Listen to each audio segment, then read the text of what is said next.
19th century में Italy से बहुत सारे लोग अमेरिका गए, अपने साथ खान पान भी लेके गए। एक रेसिपी लेके गए नियोपॉलिटन ब्रेड की। वहां पे अमेरिका में उस रेसिपी के ऊपर बहुत सारा एक्सपेरिमेंट किया गया और उसका विकास किया गया, और वो रेसिपी वापस इटली आती है और नेशनल डिश बन जाती है इटली की, और हम सब उसको आज बड़े चाव से खाते हैं, पिज्जा। तो ये पिज्जा इफेक्ट काफी हद तक हिंदू और हिंदुइज्म के साथ भी हुआ। यूरोपियंस इंडिया आते हैं।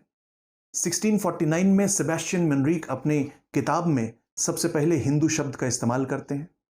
फिर पोर्चुगीज आते हैं, वो इंटरैक्ट करते हैं, चूंकि उन्होंने पहले मुस्लिम्स को समझा हुआ था और क्रिश्चियंस को जानते थे, और जो नॉन मुस्लिम्स नॉन क्रिश्चियंस थे उन सबको एक ही ग्रुप में क्लब कर देते हैं और उसका नाम देते हैं जेंटू। फिर अंग्रेज आते हैं। जब वो सरबराह बन जाते हैं एडमिनिस्ट्रेशन पर्पसेस के लिए, वो दो हिस्सों में डिवाइड करते हैं, मुसलमान और जेंटू। 1776 में हिंदू लॉज की जो ट्रांसलेशन होती है, पहले संस्कृत से पर्शियन और पर्शियन से अंग्रेजी में, नथानियल ब्रैसी हैलहेड उसका टाइटल रखते हैं कोड ऑफ जेंटू लॉज। फिर 1784 में एशियाटिक सोसाइटी बनती है विलियम जोन्स के द्वारा, और रिसर्चेस शुरू होती हैं। एडमिनिस्ट्रेशन पर्पसेस के लिए मुसलमान और हिंदुइज्म में डिवीजन क्रिएट होता है, और हिंदुइज्म में बाकी सारे जो गैर मुसलमान हैं उन सबको क्लब किया जाता है। धीरे धीरे एशियाटिक सोसाइटी के तहत रिसर्चेस शुरू होती हैं, और बुद्धिज्म डिस्कवर होता है, सिखिज्म डिस्कवर होता है, और 9वीं रिसर्च जो पेपर उनका पब्लिश हुआ था, 9th, उस तक पहुंचते पहुंचते जैन का भी डिस्कवरी होती है। एडमिनिस्ट्रेशन पर्पसेस के लिए अंग्रेज फिर भी मुसलमान और हिंदुइज्म में ही अपनी पॉपुलेशन को डिवाइडेड रखते हैं।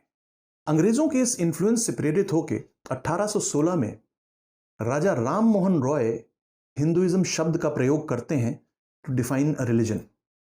इससे पहले 1787 में चार्ल्स ग्रांट और विलियम जोन्स ने भी हिंदुइज्म शब्द का प्रयोग किया था इसी तरीके से।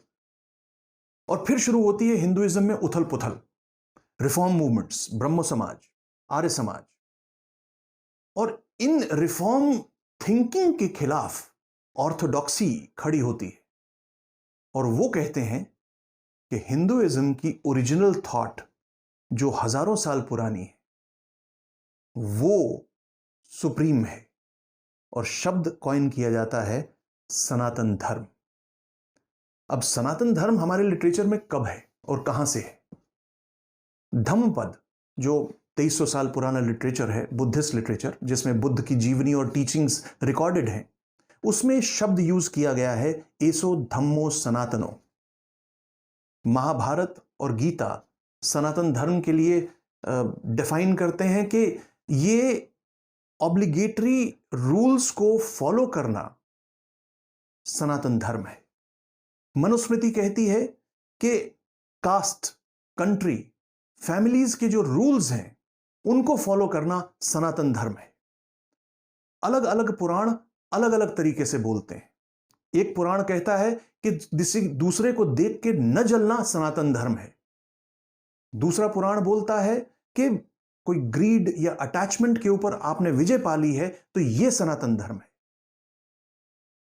अलग अलग स्कॉलर्स सनातन धर्म को अलग अलग तरीके से डिफाइन करते हैं, पर यह निश्चित है कि कंट्री, कास्ट और फैमिलीज के जो रूल्स हैं उनको फॉलो करना सनातन धर्म है।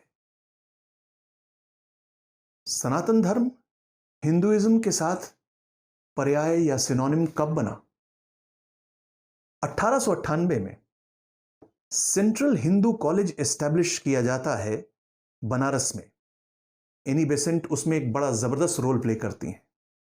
और 1910 में हिंदू स्कॉलर्स भगवान दास और बाकियों के साथ मिलके एनी बेसेंट एक किताब लिखती हैं, Sanatan Dharma, an elementary text book of Hindu religion and ethics, उस कॉलेज में पढ़ाए जाने के लिए। और सनातन धर्म हिंदुइज्म का पर्याय बन के हमारे जीवन का, हमारे कल्चर का, हमारी सोसाइटी का हिस्सा बन जाता है। अब प्रश्न ये उठता है कि अगर अंग्रेज नहीं होते हमारी हिस्ट्री में, तो क्या हम हिंदू होते? क्या हिंदुइज्म शब्द होता? क्या सनातन धर्म एक ऑर्थोडॉक्सी के रेजिस्टेंस के रूप में हमारी लाइफ का हिस्सा बनता? ये हमें सोचना है। हिस्ट्री में इन सब का आंसर है।